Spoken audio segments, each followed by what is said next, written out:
Okay, so now we're going to look at documentation and record keeping. So the purpose of clinical documentation is to keep a record. This really helps out from week to week, or if it's been several weeks since you've seen the client, you're able to go back and be like, oh yeah, this is what we left off. Plus, it makes the client feel like they're important because you remembered where we left off last. And you're sitting there thinking, yeah, but I just looked at the notes from the previous week. Well, the very fact that you wrote down that information says volumes to the client. It's to track service delivery and process and client progress. It is an ethical issue because it is required.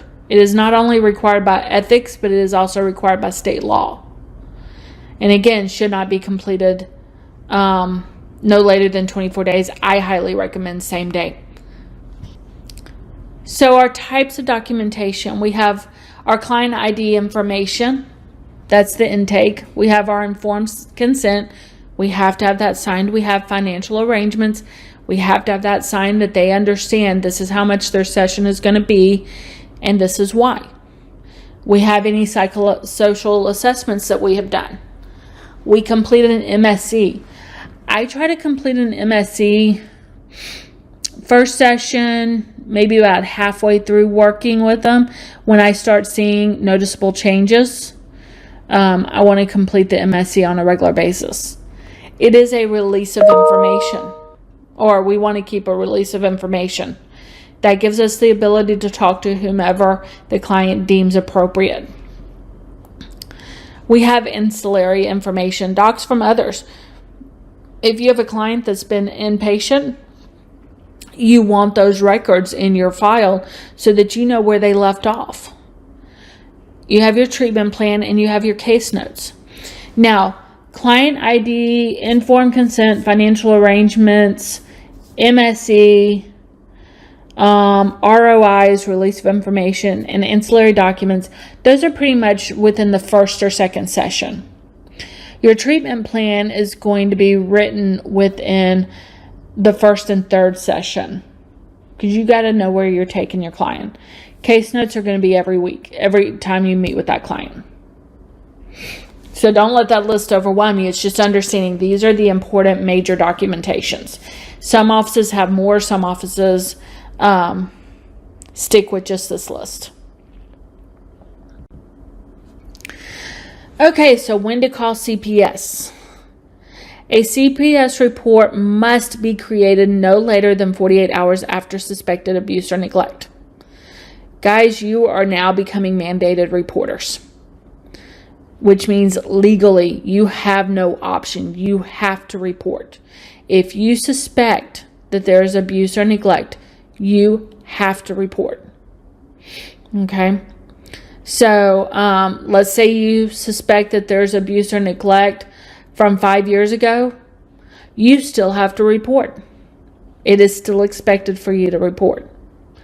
Now you can report online or by phone. The phone, it's going to take a long time to get somebody to answer. Okay? But if it's an emergency, you want to report by phone. Okay? So, and by emergency, I'm talking about you expect for this child to be abused that same day that you're reporting. Okay? So when you report by phone, you're going to take down the name of the person you reported to and the level CPS is rating it. On the other side, you can report online. Online is not going to be anonymous. Okay? You just got to know that up front. When I use online, that is typically when the client is active in therapy. There is no fear of harm later on. And so, or it's suspected abuse. There's nothing hard evidence-wise.